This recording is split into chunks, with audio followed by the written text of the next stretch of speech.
Hey, what's up? It's Laura Landers, and you are listening to the Live Sick, Die Ill podcast. Welcome back. Today we're going to be talking about tips on how to break out of a period of intimidation. You could even call it a period of fear. You could even call it a period of being too comfortable. You could call it a period of standing in your own way, stopping yourself before you start, all of those things. It kind of goes hand in hand. So we're going to talk about how to help yourself get out of those moments when you realize you've been in a funk for a little too long. So moving into the unknown is not only difficult, but it can be super scary. So it's kind of all about your mindset, right? Are you a person who likes adventure? Are you a person who craves security? And whether that's in your job or your life or your house or all of it or just a few of those things, everyone's different and everyone has a different core value.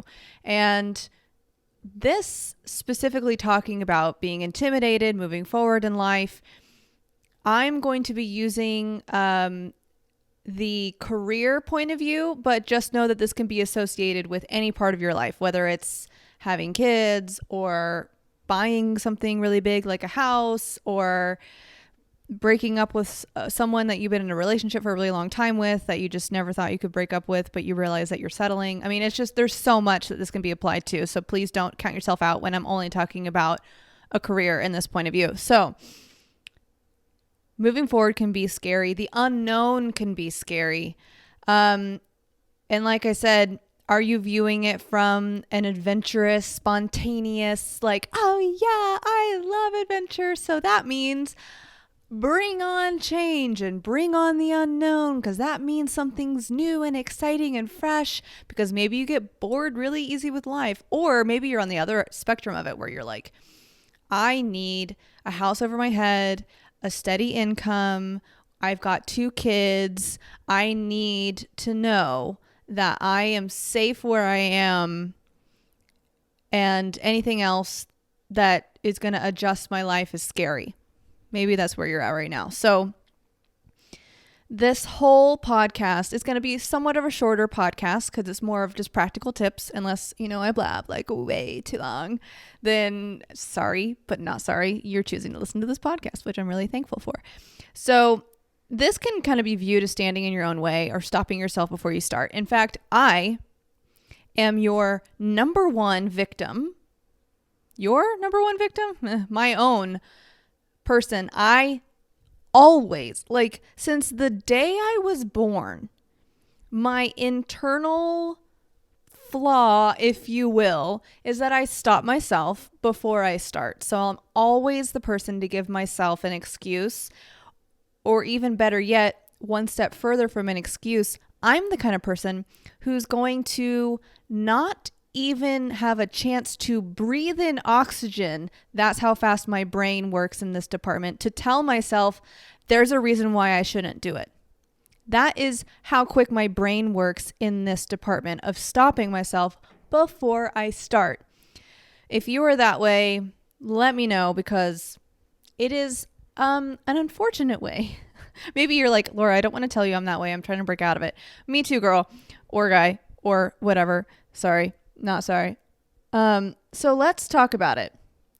Standing in your own way is something that is somewhat of a buzzword in today's day and age, but we don't really know how to stop it, right? Like, what are we identifying to be able to overcome ourselves being in our own way?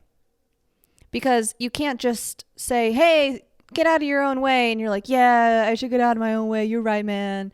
And then you don't have any helpful tools to move forward.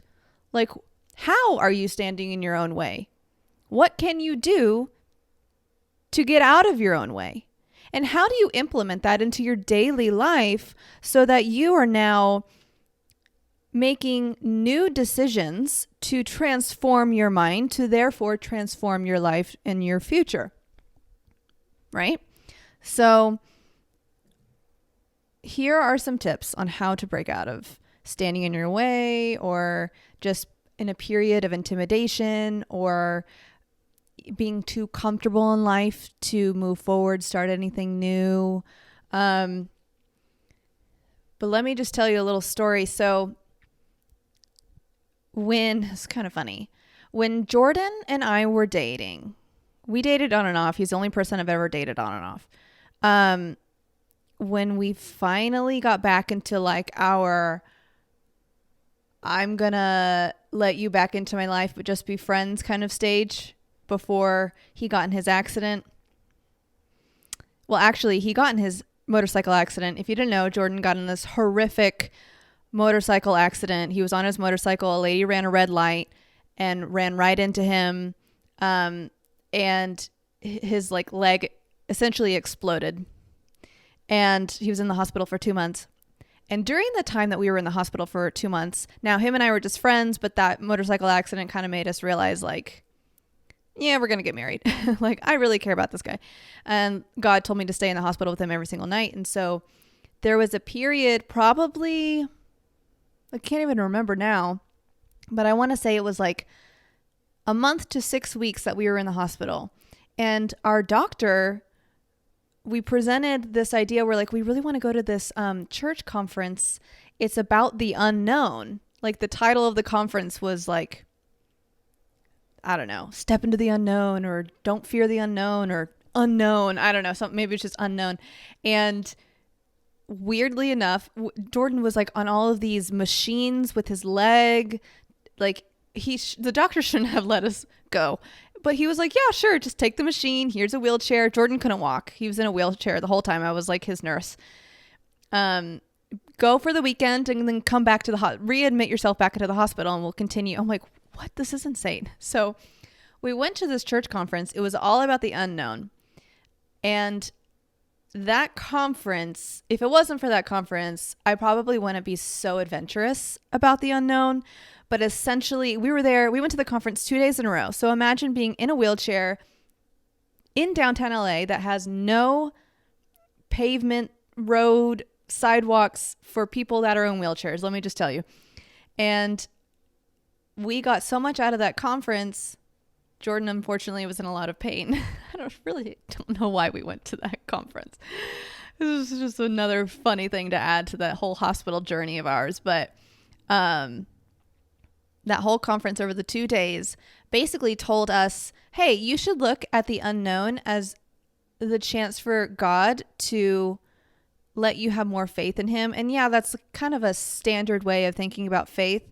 But essentially drilling into our heads like all day for 2 days that the unknown is a really beautiful thing. And we are never going to know what the future holds. And being intimidated about the future or intimidated about the culture that you're in or intimidated about the talent that you're surrounded by isn't something that you should be afraid of. I was so fearful for so many years, especially when I moved out to Los Angeles about, honestly, okay, so I was really, really talented in dance. Like, it's funny if you're watching this and you are listening to this and you knew about my dance past, it's kind of funny because I would always try to be so humble and not have a big head. And I think I didn't have a big head then. I just knew I was really talented and I was one of the best. Like, you just know, like there's just a subtle confidence. And that's what I had. I was so confident in my talent as a dancer. I was the best in my dance studio at home. I was best at the college I went to. Like, I was better than people older than me that have been dancing for longer than me. Like, it is interesting because I am an expert as a professional dancer, or was. I haven't necessarily been dancing, especially during the pandemic. So maybe don't call me an expert anymore, or maybe you call me whatever. What is expert anyways? But when I moved to Los Angeles, I was growing up in Dallas, I was a big fish in a small pond. Going to the college for dance, I was a big fish in a small pond. And then moving to Los Angeles, I was now a small pond. Wow, small fish in a big pond. And more like a lake or an ocean. And I immediately lost my drive of dance and love for dance. Number one, didn't like the LA dance industry. And I was actually too afraid to say that I didn't like the LA dance industry because I thought it was going to ruin my chances at being a dancer. I love the tap dance industry in LA. That is like solid gold, chef's kiss. But the audition dance industry, I actually didn't know until I had to be in it and I was a full grown adult and paid a lot of money to go to college for dance, that it was horrible. I hated it so much. Like so much so that I went to auditions very little, and I was so fearful and so intimidated by all of the talent around me, by the bodies around me. Like they were skinnier, taller, had better hair, no acne, like just cut, chiseled. And in the dance world, it's all about comparison. Like you literally have to be better than the person next to you, not different, because you're being casted to most of the time be like a robot. Like you need to fit exactly what the choreographer wants or the artist wants. And I was a redhead, so I stood out with my red hair. So that was another thing going against me.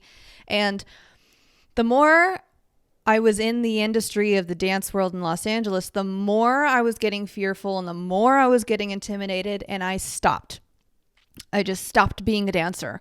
The only reason I kept up with tap dancing was because I, thankfully, because of my talent and connections, got put into a really great tap company. And then that led to another tap company.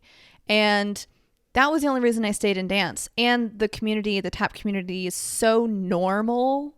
And the tappers are so just normal people that love to dance and make music with their feet and are brilliant and we're all like-minded in the way our brains function. Like your brain has to function differently to be a tap dancer. So that being said, I left dance. This whole story is helpful because then I started diving into new passions of my life, right?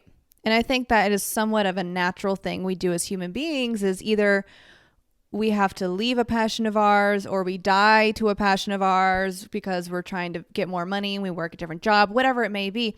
So I was electing to not be in the dance world, but a part of me felt like I needed to still be in the dance world. So I was a manager at a dance studio for 4 years and ran the studio for the most part, because I couldn't leave that part of me alone, but I was still so intimidated by the people that were in it, like the dance teachers that would come to the studio. Like I just felt less than, but I shouldn't have, because I was honestly probably, I don't really know, more talented than they were in dancing, but I just couldn't be in the field. And now that I have gotten over that, I'm like happy to dance again. Even in LA, like who cares anymore? But because now that I'm not in it, I don't feel like I have to be competing in a sense. So during that time of leaving leaving the dance industry, I was falling in love with fashion, which I've always been in love with fashion, but could never really, observe the art when I was younger, because number one, I didn't have time. I was dancing all the time. But number two, it wasn't a fashion city. People didn't care about fashion. So I wasn't surrounded by fashion. So something to think about in my life, and maybe yours too, is that you got to think, what are your passions? What have you experienced moving forward that maybe you thought like, there's all these movie magic moments where it's not even movies. It's just like interviews from people that are experts in their field later on in life. And you look at their childhood or like where it all stemmed from, right? What's the root of the love of fashion? Or what's the root of the love of skydiving? How did you become the number one best skydiver in the world? And they're like, oh, my dad, when I was younger, would take me skydiving and we went every weekend. And then he had a company and then he died and he passed it on to me. And so then I just, skydived every day. And so then it's like, man, they've been saturated in this for like their entire life. Of course, they're going to be an expert at it. And it almost makes you feel like you can't move forward. You can't be the interior designer because you just started. So then you just get that overwhelming sense of intimidation. You get the overwhelming sense of getting in your own way. That is you getting in your own way, because that's just another example of like reading someone's interview and you're like, well, I don't have that kind of a story, and that story seems to be fairly common. So damn, and it's like, don't get in your own way doing that. I haven't even gotten to my tips yet. I'm like, I just have to tell you the story because I think real life stories are so important. And I think sometimes real life stories can also stop you, right? Like whenever I'm hearing a testimony about someone's walk with God and I need God to do some huge breakthrough in my life, and it seems like God has done this huge breakthrough for all of these other people, but he hasn't done it for me yet. And I'm like, okay, I guess I'll just lose my faith. Like it feels really hard to move forward. And then you get intimidated almost by something that shouldn't be intimidating, but in fact should be bringing you life and inspiration and joy, because that's something that you want to go after. So with the spirit of intimidation, what I found is I'm just going to go into the tips now. The first tip, is to find the reason why you're intimidated or fearful. So is the reason you're intimidated about moving forward in career or whatever it may be because you're afraid of success? That's a real thing. So these are questions you can ask yourself. Like, I was fearful if I became a well-known TV host or a well-known fashion designer, that if I blew up, my marriage would fall apart, because that's just what celebrity marriages do. Not that I'm even going to be a celebrity, but I just automatically put myself there because I'm weird. Or is it fear of failure? Like, what will happen to me if I fail? I will lose all the money that I have. I'll lose my respect from people and my friends and my family. Like, why do I think that? That's just stupid, irrational fear. And those are all complete lies. In fact, if I did fail and lost all of my money, there are still ways to move forward. And your life won't end. And it's not as dire as you think. And yeah, I know there's bankruptcy. You might lose respect from people, but who cares about those people? Like, yeah, you have a reputation, but how is your character when you bounce back from being a failure? That's what people value higher than anything else. So maybe you're just intimidated by the talent around you. Let's say that you are wanting to be, I don't know, a singer, and you have been practicing your singing talent, and then you get a gig where you get to sing with other people, but those people are way better than you. So then you let the intimidation scare you, and then you actually don't end up liking the job as much. But you see what I'm saying? So the spirit of intimidation is very real, and you have to make sure not to allow that. So how do you not allow that? First, you need to find the reason behind the intimidation. What is it? Once you figure that out and kind of have that back subconscious knowledge of, okay, I get really intimidated. Like me, I get intimidated because I live in a big city with a lot of talented people. And it's like a thought of ours that maybe we should move for the sake of that. Like, can I get over it? That's not the only reason we would want to move, but like, is one of them, right? I've been out here for 7.5 years. I'm being very real with you right now. I don't talk about this a lot with people, but knowing what the intimidation is, maybe you can move. Like if you realize, okay, I'm intimidated because of the city I'm in. The city I'm in has millions of talented people who are doing the exact same thing as me. So that actually makes me not want to do anything at all, because I know that I'm just now learning. Like right now, here's a little real life story for you. Another one. I have always said in my head that I want to be a fashion designer, but I've never actually designed anything like with an educated mind. And I'm someone who thrives off of a template. Like I need to have the basic knowledge and a foundation to understand how I can create on top of that. Like, I can't just create off of this conceptual idea of what an industry is. Like, I actually have to know the basics of the industry to be able to feel secure enough to move forward in my creativity. And so, I've had a lot of fashion experience in LA. I've styled a lot of people, and styling is different from designing. I mean, it's within the same field, of course. And so there's similarities, but it is different. And so, and I hope you can apply this to your current situation. But I realized that I can't design if I don't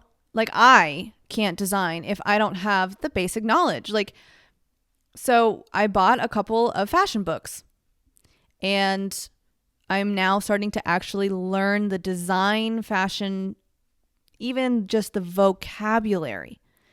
And knowing that vocabulary is what it is, I don't have to guess when I'm speaking to people. So if I feel confident in now speaking to people about fashion design, I don't feel as intimidated anymore because I'm teaching myself something, right? So instead of now having this just dream of being a fashion designer in my mind, I can actually be a fashion designer when I'm done learning. So therefore, I can actually take the action steps to becoming, instead of it just being a dream, it being a goal. So I am someone, and maybe you're this way too, am a dreamer. I dream of my future, and I dream it so much that I don't take steps towards it. And that's where Jordan comes in. And when I tell him my dreams, he's like, okay, take the steps to get there. And I'm like, oh no, I'm too scared. And he's like, okay, then if you're not willing to take the steps to get there, then it's just going to forever be a dream.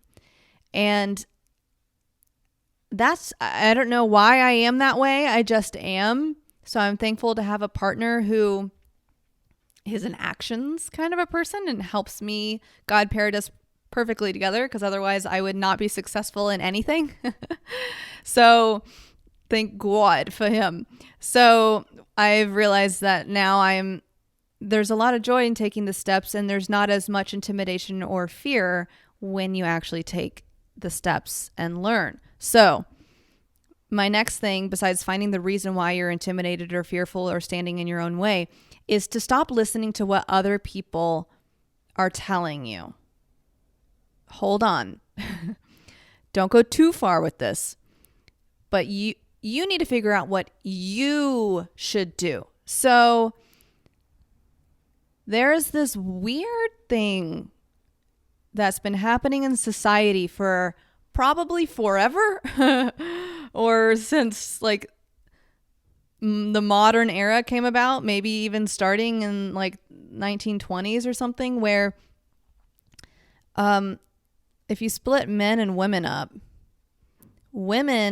society has told women that their value is based off of beauty, generally speaking.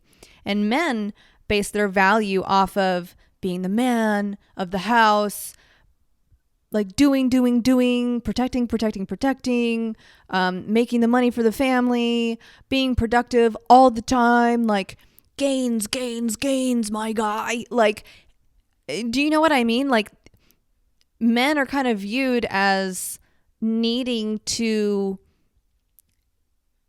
provide in many ways. And that includes having the most knowledge, and society is telling them like, you need to intake all of this productivity knowledge all the time in order to be successful. You must be successful, men. And women, you just need to be beautiful.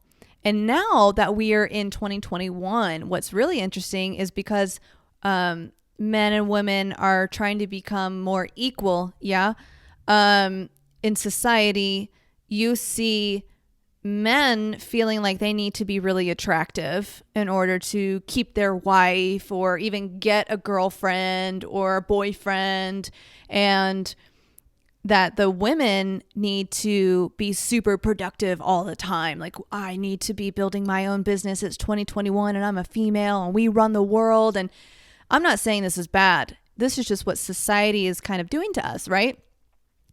So now that there's the Clubhouse app, Clubhouse, if you don't know what Clubhouse is, it is basically a podcast like this.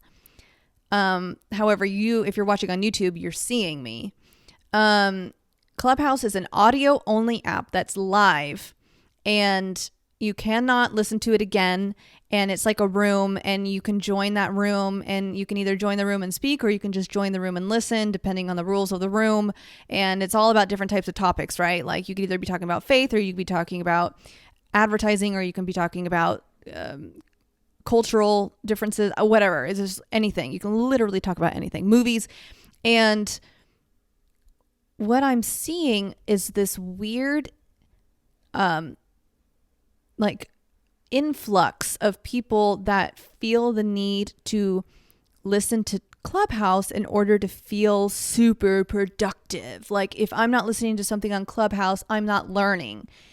So that's like when you're allowing the world to tell you what to do.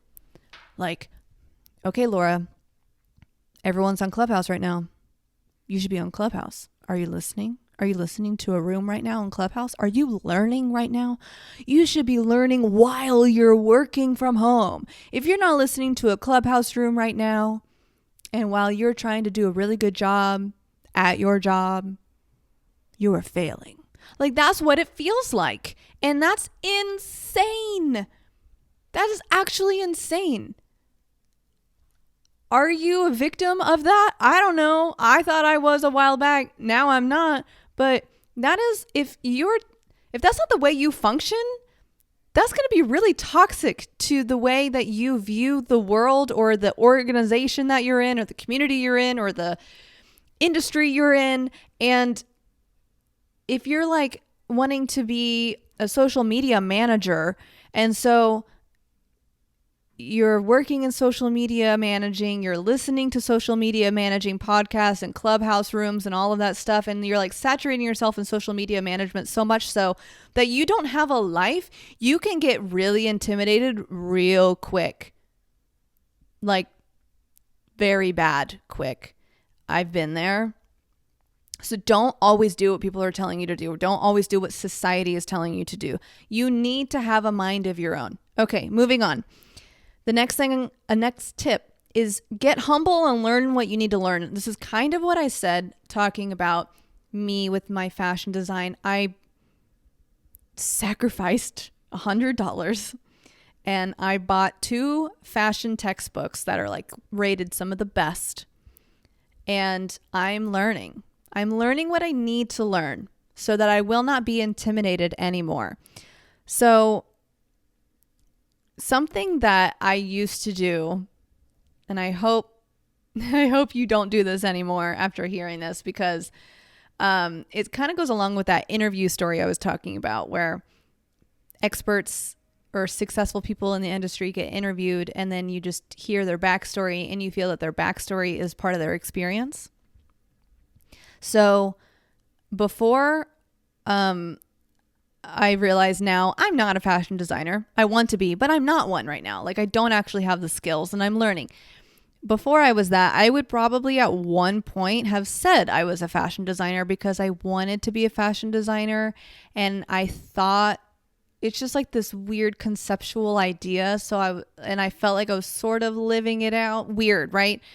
So I would use, because I had no experience in fashion designing whatsoever, I would use my childhood past stories as my expertise.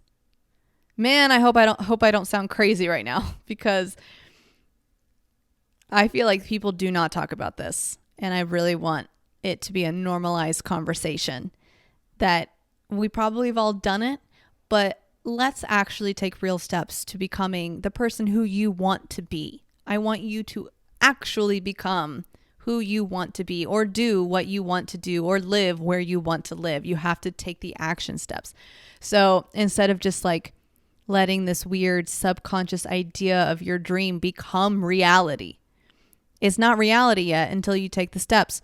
So I would because I had no expertise in this, and yet I wanted to be a fashion designer, and I kind of told myself I was in order to feel satisfied. So it didn't feel so much of a dream, but it felt like a reality. I know this is kind of weird stuff, but man, it made me feel better if you let me know that you think this way too.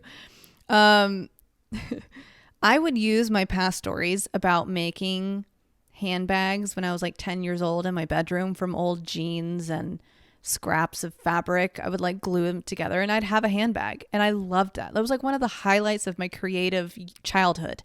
And I would use those stories and like write out a bio of who I was, like for my website or something like that, and use that as the reason why I am a fashion designer. Because I was trying to be like the people in an interview who were like, yeah, back in my, youthful days, all I did was skydive. I don't even know if kids can skydive. Maybe that's illegal. So maybe this is a bad example, but now I'm really going with it and I like it. It's like, yeah, I used to just jump out of planes all the time when I was a kid. Like I don't even remember how how old I was when I first started. I was probably like 6 months old, and you're just like, cool. Well, I'm 30. So how am I supposed to live up to that? Like, he has 29 and a half years on me of being a skydiver, and I want to be a skydiver. And how am I supposed to have such an amazing story? You're not supposed to have the same story. That is 2% of the population of success stories. That just might happen to be the only interviews that you're reading or you're coming across. Okay, moving on. So the next step is to take the small steps. Again, I've said this, but like I think breaking down these tips practically is really important. So take small steps. Find a healthy balance of following. This is like for social media because, I'm like, social media is literally my life. So do you like that accent? I'm so sorry if I'm offending anyone, but actually I don't think I would be offending anyone with this accent except for myself because it sounds so bad. So on social media, there is a balance of following people that inspire you and following people that make you feel bad about your journey.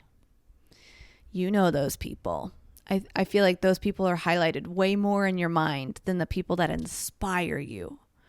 Or maybe not. So with the people that make you feel like you're not productive enough, they're trying to build their small business so much so that if you're not as excited or sharing as much about it, then you are failing. And it's like, cool, I hate you. Like, stop it. I don't know if they're doing it for their own sake because they actually don't feel like they're doing much in their business. So the more they feel like they blow up everything and dramatize everything in their business, the more they feel successful. But it is damaging people. It is damaging people's process and the speed that they're going at. So I hope this resonates with you because that's super important. So follow the people that inspire you and dump the people that don't. Cut them out.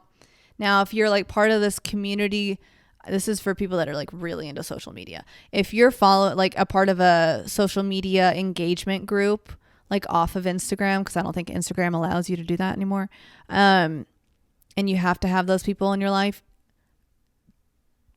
Mute their stories, comment on their feed posts, and just don't pay too much mind to it. Like truly not. Try not to invest in it too much for your own sake if you can't unfollow them.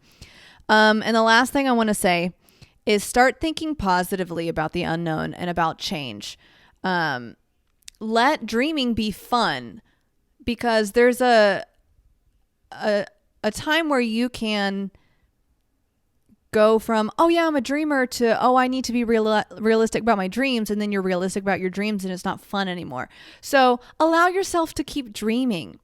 And if you're a slow mover, I am a slow mover. Like I am a proud slow mover. I will probably be a fashion designer by the age of 75 because That's how slow I move. But I enjoy my life when I move at the pace that I am designed to move at.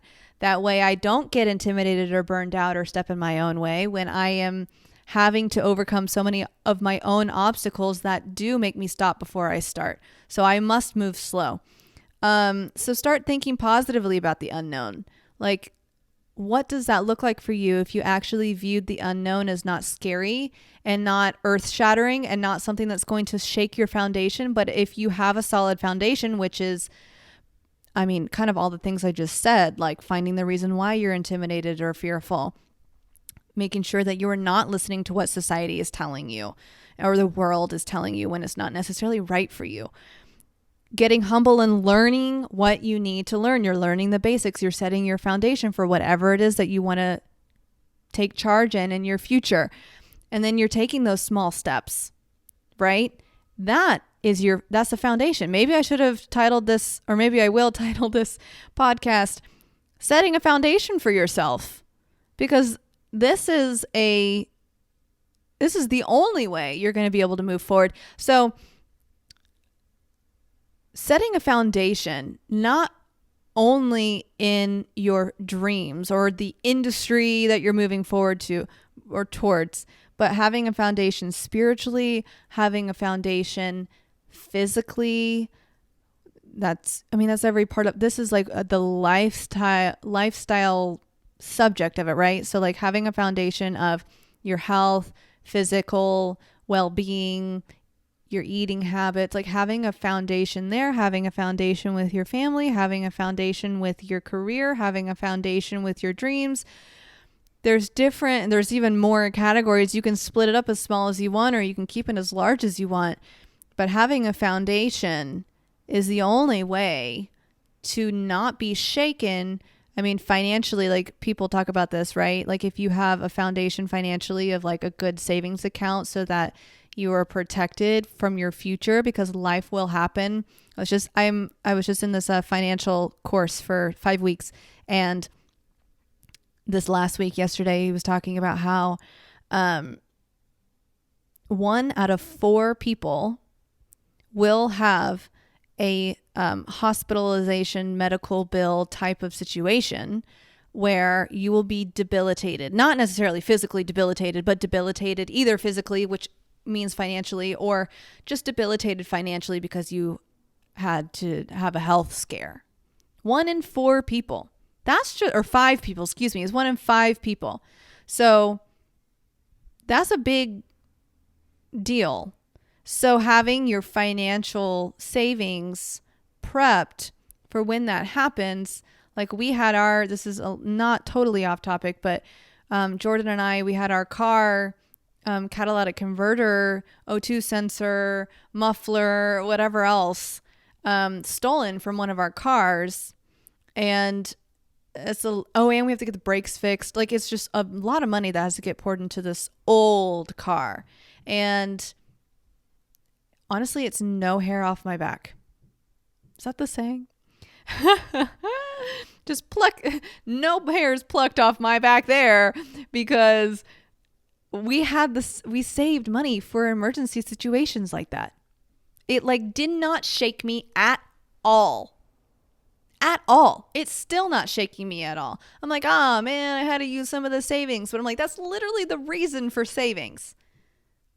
Your savings aren't meant to not be used. Your foundation will not be shaken even if you have to move things in your foundation.